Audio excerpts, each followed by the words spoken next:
कि रूस ने यूक्रेन में मौजूद नेटो के 20% हथियारों को पूरी तरह से तबाह और बर्बाद कर दिया है। भयंकर युद्ध के बीच में ये यूक्रेन के लिए बहुत बड़ा नुकसान माना जा रहा है। हैरानी की बात तो ये है कि यूक्रेन को नेटो ने 20 लाख करोड़ के हथियार अब तक दिए हैं। बावजूद इसके यूक्रेन की सेना पूर्वी और दक्षिणी यूक्रेन में रूस से बुरी तरह हार रही है। हालात ये हो चले हैं कि कई फ्रंट लाइन पर अब यूक्रेनी सैनिक सरेंडर तक करने को मजबूर होते जा रहे हैं।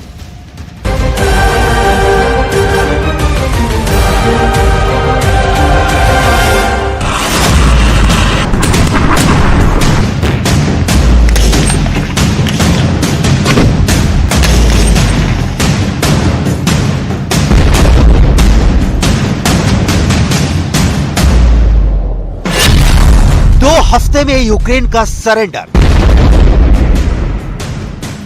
यकीन करना मुश्किल है, लेकिन रूस का यह दावा बिल्कुल सही साबित हो रहा है कि नाटो के हथियार अब यूक्रेन के लिए ही काल बन चुके हैं।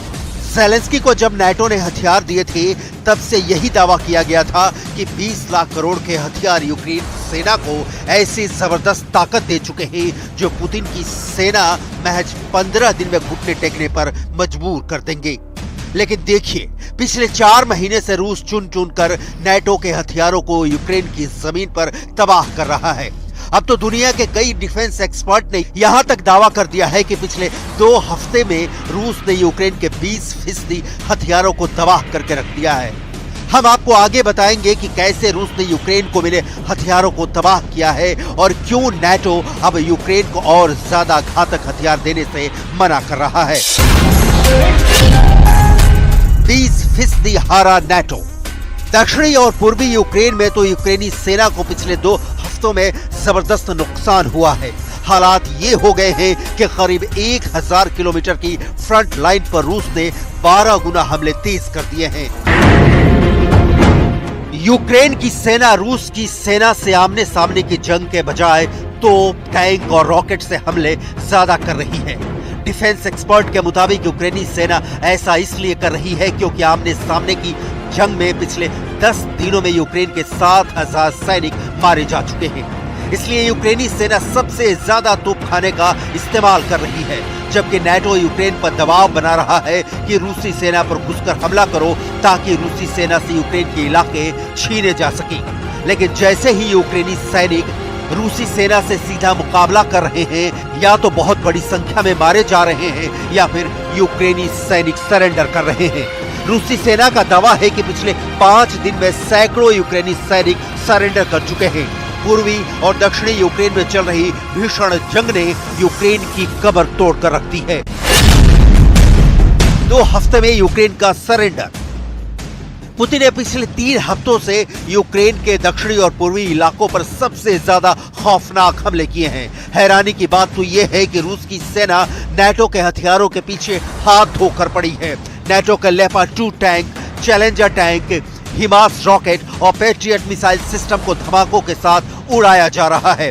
अब तक यूक्रेन का 45% तोपखाना रूस तबाह कर चुका है, जबकि यूक्रेन को नाटो से मिले 31% हथियार कारखाने में मरम्मत के लिए भेजे जा चुके हैं। इधर पुतिन के हवाई और जमीनी हमलों ने यूक्रेन के टैंकों का कचूमर निकाल कर रख दिया है। रूस के दावों के मुताबिक यूक्रेन के दर्जनों टैंक जोरदार धमाका से उड़ा दिए जा रहे हैं, जिसमें से कई टैंक धमाकों की वजह से पेड़ पर लटक गए और कई जमीन में दफन हो गए। पुतिन का धमाका, पेड़ों पर लटके नाटो टैंक।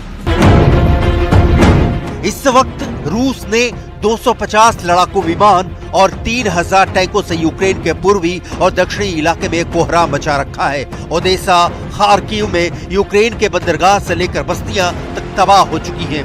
पूर्वी यूक्रेन के ज़पोरिज़िया में रूस ने कुछ इलाकों में 12 किलोमीटर तक कब्जा कर लिया है।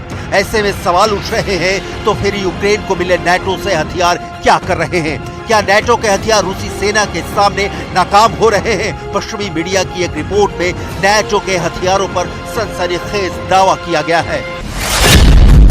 जंग के लिए यूक्रेन को नाटो अब तक 20 लाख करोड़ के हथियार दे चुका है। नाटो से करीब 500 टैंक यूक्रेन को मिल चुके हैं, जबकि 2000 से ज्यादा बख्तरबंद वाहन यूक्रेन को नाटो से मिले हैं। इसके अलावा अमेरिका का पैट्रियट मिसाइल सिस्टम और हिमास रॉकेट भी यूक्रेनी सेना इस्तेमाल कर रही है। लेकिन हैरानी की बात यह है कि नाटो के ये सभी घातक हथियार रूस के सामने टिक नहीं पा रहे हैं। रिपोर्ट में दावा किया गया है कि अब तक नाटो के 20% हथियार रूस तबाह कर चुका है। नाटो के 20% तबाह हुए हथियारों में अमेरिका का पैट्रियट मिसाइल सिस्टम, हिमास रॉकेट और जर्मनी का लेपर्ड 2 टैंक भी शामिल हैं। इसके अलावा अमेरिका का ब्रेडली बख्तरबंद भी रूस ने तबाह कर डाला है। Говорив сьогодні з генеральним секретарем НАТО Єнсом Столтенбергом. Тематика очевидна – це виконання домовленостей, яких ми досягли на саміті Альянсу у Вільнюсі. Пріоритет незмінний – це якнайшвидший вступ в НАТО, коли дозволять безпекові умови. Лише це надійно гарантувати. पुतिन का धमाका पेड़ों पर लटके नाटो टैंक।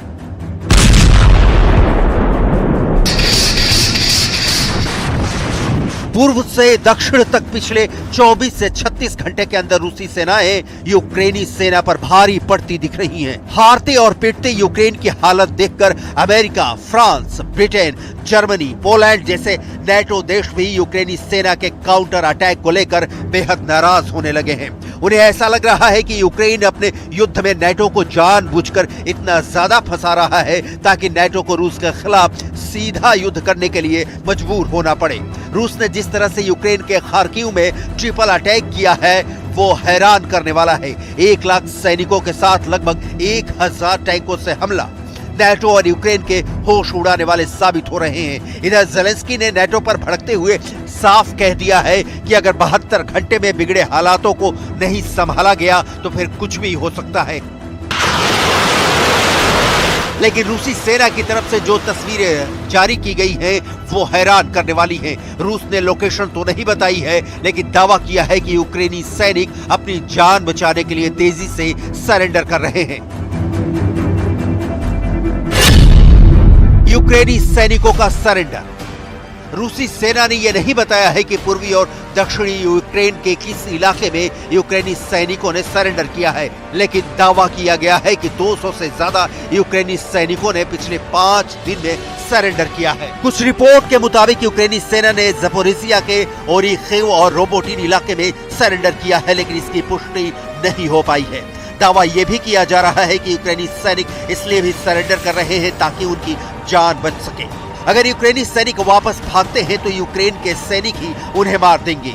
इसीलिए यूक्रेनी सैनिक मरने की बजाय रूस की सेना के सामने सरेंडर करना बेहतर समझ रहे हैं।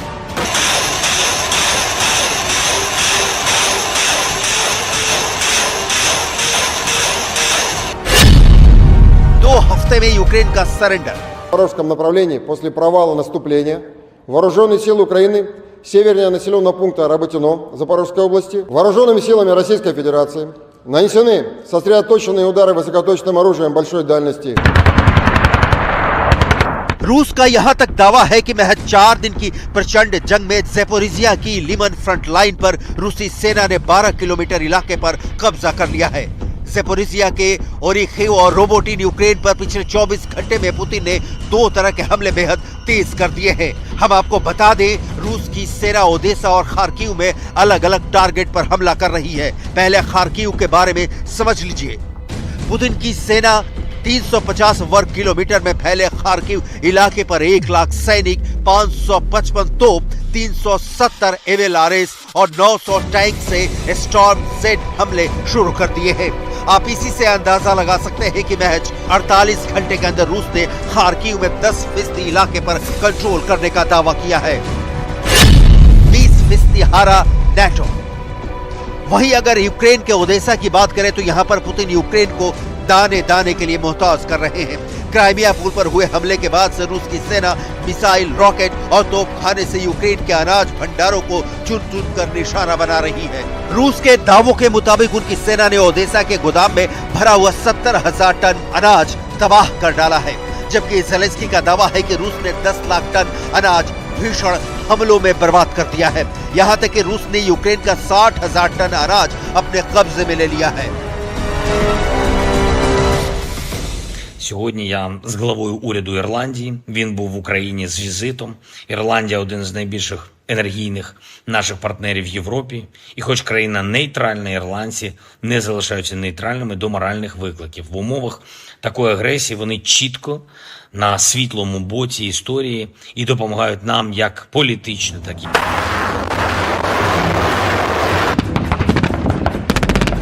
पूर्व से दक्षिण तक पिछले 24 से 36 घंटे के अंदर रूसी सेना यूक्रेन सेना पर भारी पड़ती दिख रही है। हारते और पिटते यूक्रेन की हालत देखकर नेटो के 20% हथियार रूस तबाह कर चुका है और यूक्रेन के सैनिक सरेंडर कर रहे हैं, तो फिर जेलेंस्की का यूक्रेन अब आगे क्या करेगा, ये एक बड़ा सवाल है।